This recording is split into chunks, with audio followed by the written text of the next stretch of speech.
ജയലളിതയുടെ മരണത്തെ തുടർന്ന് മന്ദഗതിയിലായ തമിഴ്നാട്ടിൽ നിന്നുള്ള ചരക്ക് നീക്കം പൂർണ്ണമായും പുനരാരംഭിച്ചു തുടങ്ങി.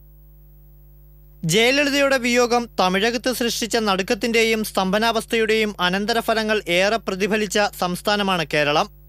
തമിഴ്നാട്ടിലെ ഒരാഴ്ച നീളുന്ന ദുഃഖാചരണവും ഇതര സംസ്ഥാനങ്ങളിലേക്കുള്ള ചരക്ക് നീക്കം നിലച്ചതും കേരളത്തെ പ്രതികൂലമായി ബാധിച്ചു. ഇതോടെ കേരളത്തിലേക്കുള്ള പച്ചക്കറി വരവും ഒരു പരിധിവരെ കുറഞ്ഞു.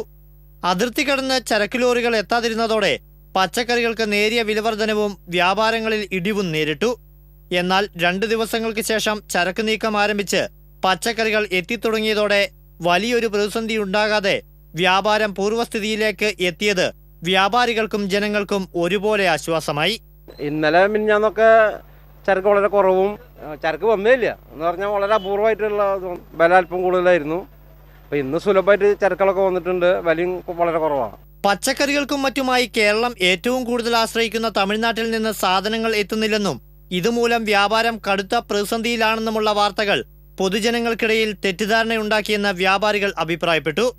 എന്നിരുന്നാലും തമിഴ്നാട് പോലൊരു സംസ്ഥാനത്തെ ബാധിക്കുന്ന ഏതൊരു കാര്യങ്ങളുടെയും അനന്തരഫലം ഏറെ പ്രതികൂലമായി ബാധിക്കുന്ന സംസ്ഥാനങ്ങളിലൊന്നായി കേരളം മാറിക്കഴിഞ്ഞു എന്ന വസ്തുത നിസ്സാരമായി കാണാനുമാവില്ല. TCV തൃശൂർ.